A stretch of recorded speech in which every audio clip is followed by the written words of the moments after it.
ഓടിക്കൊണ്ടിരുന്ന ട്രെയിനിന് മുകളിലേക്ക് മരം വീണു. ചെറുതുരുത്തി കലാമണ്ഡലത്തിന് സമീപം റെയിൽവേ പാലത്തിന് താഴെയാണ് ഇങ്ങനെ ഒരു സംഭവമുണ്ടായി. ഉടൻ ട്രെയിൻ നിർത്തിയതിനാൽ ഒഴിവായത് വലിയ അപകടമാണ്. MS ലിഷോയാണ് വിവരങ്ങൾ വായിച്ചത്. ലിഷോയ്,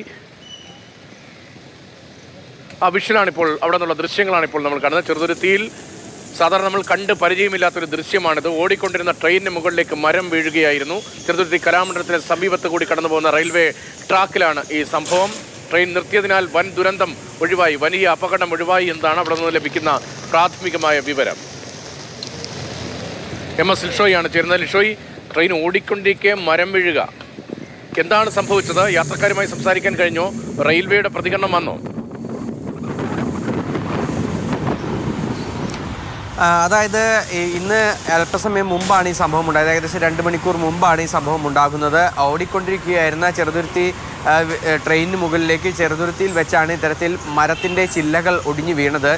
നേരെ ഈ ട്രെയിനിന് മുകളിലേക്ക് ആഘാതം ഉണ്ടാക്കുന്ന രീതിക്കല്ല വീണത്, നേരെ ആ ഇലക്ട്രിക് ലൈനിലേക്ക് തങ്ങി നിൽക്കുകയാണ് ഉണ്ടായത്. അതിനാൽ തന്നെയാണ് വലിയ ദുരന്തം ഒഴിവായത്. കാരണം ഈ ഇലക്ട്രിക് ലൈൻ നേരെ ട്രെയിനിന് മുകളിൽ തട്ടിയിരുന്നെങ്കിൽ അത് ഒരുപക്ഷെ മറ്റൊരു രീതിക്ക് ഇതിൻ്റെ ഒരു അപകടത്തിൻ്റെ വ്യാപ്തി മാറുമായിരുന്നു. അത് പക്ഷേ ഒഴിവാക്കാനായി ഈ ലോക്കോ പൈലറ്റിൻ്റെ സംയോജിതമായ ഇടപെടൽ ഉണ്ടാവുകയും ചെയ്തു. ഉടനടി തന്നെ ട്രെയിൻ നിർത്തുകയും അതിനോടൊപ്പം തന്നെ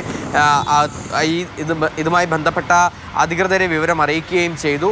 ഇലക്ട്രിക് ലൈൻ ഓഫ് ചെയ്യുകയും പിന്നീട് ഈ റെയിൽവേയുടെ തന്നെ സംഘം എത്തി ആ മരത്തിൻ്റെ കൊമ്പുകൾ മുറിച്ചു മാറ്റിയാണ് പിന്നീട് ട്രെയിൻ യാത്ര തുടർന്നത്. ഏകദേശം 3 മണിക്കൂറോളം സമയമെടുത്തു ഈ ട്രെയിനിൻ്റെ മുകളിൽ ഉണ്ടായിരുന്ന ഈ മരത്തിൻ്റെ കൊമ്പുകളും മറ്റുമെല്ലാം തന്നെ നീക്കുന്നതിന് വേണ്ടി. ഏകദേശം ഇപ്പോൾ 11:30യോടുകൂടി ആ ഒരു ട്രെയിനിന് മുകളിൽ വീണ മരത്തിൻ്റെ ഭാഗങ്ങൾ മുറിച്ചു മാറ്റുകയും ഗതാഗതം അവിടെ പുനഃസ്ഥാപിക്കുകയും ചെയ്തു. 2 ട്രാക്കിലൂടെയുമുള്ള ട്രെയിൻ ഗതാഗതം ഇതേ തുടർന്ന് 3 മണിക്കൂറോളം വൈകിയാണ്.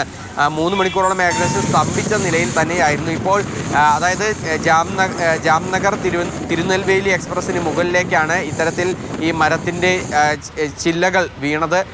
അതേ തുടർന്നാണ് ഈ ട്രെയിൻ ഗതാഗതം സ്തംഭിച്ചത്.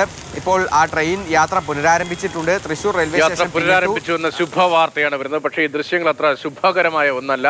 ഓടിക്കൊണ്ടിരുന്ന ട്രെയിനിന് മുകളിലേക്കാണ് മരം വീണത്. അതിന് മുകളിലെ ഇലക്ട്രിക് കമ്പികളിൽ തട്ടി നിൽക്കുകയായിരുന്നു. പക്ഷേ വേഗത്തിൽ ട്രെയിൻ നിർത്തിയതുകൊണ്ട് വലിയ അപകടമുണ്ടായില്ല.